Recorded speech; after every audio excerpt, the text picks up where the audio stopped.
Hey guys, it's Z with Counterclash. I'm here to show you my attack strategy. This is one that I've been using for a few days now and it seems to work really well. It can be a little bit spammy, but I think that's a good thing for most people, and for people that are even better, I'm sure they can improve upon it.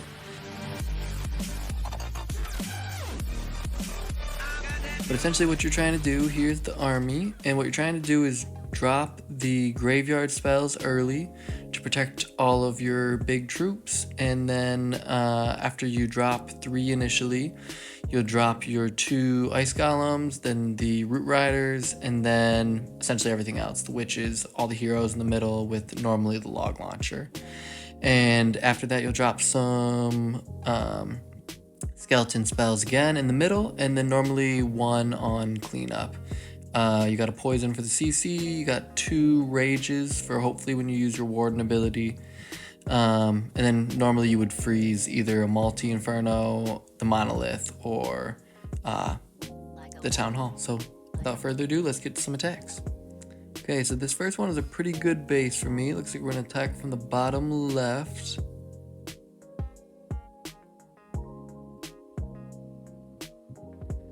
Let's see. Yeah, I think that's perfect because you could take out all the heroes at the very beginning. The only thing you're worried about is the poison and the multi-inferno. So I'm sizing it up, taking some time. They all come in very quickly. It's important that you drop your troops really quickly because you want to get as much power early and get as much out of the skeleton spells as you can. As you can see, the log launcher is just rolling right through the middle. Hopefully when the CC pops, it will be able to take out a little bit of it at least. Yeah, I did the early warden. I think in the future I want to probably hold off on the warden. I don't have the healing tome yet, or at least high enough yet, so I haven't been able to use that. It seems like everybody is using the same CC here, the ice golems in Legend. That's all I've seen for the last few days. And I think the cool thing with this attack is on the king you have the healing boots, or vampire mouth, I can't remember what it's called. But anyways, that keeps your king alive for almost the entire battle most of the time. And normally with an attack like this, normally you would have some sort of like queen charge in the beginning, but it actually works out really well here because normally your king will survive until the very end and he's the only troop running around. And having an extra like minute or minute and a half at the end of your attack for him to just go around and kill everything is pretty much perfect, because especially with the witches, sometimes she's spawning skeletons, keeping them alive. But yeah, as you can see here, it's just winding down. And I've got this one in the bag as long as I don't run out of time. My queen is going to go down in just a second, I believe. Yeah, and this one will just end up being time. And it looks like this will be our first 3-star.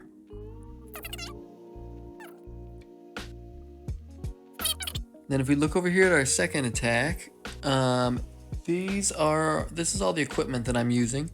Obviously I have the vampire teeth, and then I also have the gauntlet, which is huge, but it's actually a pretty low level gauntlet. He'll get even better when that goes up. With the queen, we have just the typical ones at this point. I've been waiting to do anything with her until the frost comes out. Then I'm sure I'll use that instead of the archers. Then with the warden, obviously we need his immunity thing. Can't remember what you call it. But then I think I'll end up using the healing tome as well. And with the royal champion, we don't have any options. But as you can see, this attack is 3-starring, even though none of these, or only 2 of these, are maxed. So there's a lot of room for improvement. To hit, I believe I end up going from, the bottom left again. And I think the hope here is that I can hold the warden until I hit the town hall. We'll see if that ends up working. But remember, you always got to drop the 3 skeleton spells first. This time we might even drop them a little bit in. And then I think we'll probably drop 3 after and hope that the town hall is too far or hasn't been activated yet. We'll see how I do. Yep, dropping everything in fast. Spread all the witches out. Looks like I missed that bottom right corner just a little bit, but that shouldn't matter too much. And as you can see, the skeletons are pretty much distracting everything, and it's huge because if the queen was to lock on, yeah, that's why I dropped the last one over there. If the queen was to lock on to my troops, I'd be in big trouble. Used the early warden to get as many of them as I could. Rage the troop through the middle. And then it looks like my bottom right side is going to be very strong here.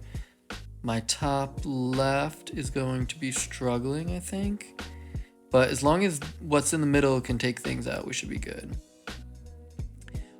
The one big change that I made to this army a couple days ago was that before I was just using 10 super archers and then 10 of the root riders, and that worked well most of the time. But then once everybody adjusted their bases to account for the root riders, I was getting slaughtered a lot. And the big change I ended up discovering was that the witches are great for just being a bunch of distractions, and they can take out a bunch of defenses on the sides if they have time. And then the other thing I realized was that having the 2 ice golems is really helpful, because if they go off at the beginning, it saves you, it gives you more time for things to heal up, like your Barb King and your Archer Queen. And if they go off in the middle, like I think they did this time, it was perfect. They blocked like all the Teslas and then 2 Infernos, I believe. It was pretty huge. So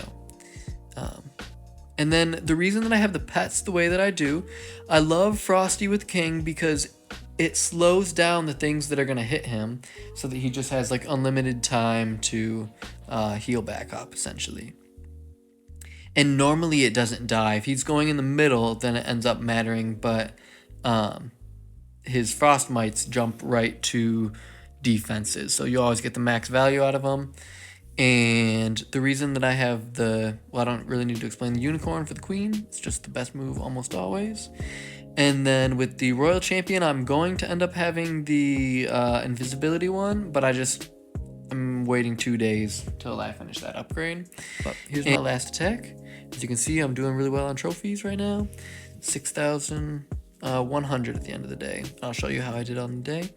But this is another base that should go well. The middle is very scary, but hopefully this one will be a little bit more overkill than the last ones. My last 2, the king has been the only one surviving at the end, but a lot of the time you'll have the king, queen, and then just some witches. That's pretty common, which makes for a pretty solid squad. But everything's being dropped in quickly.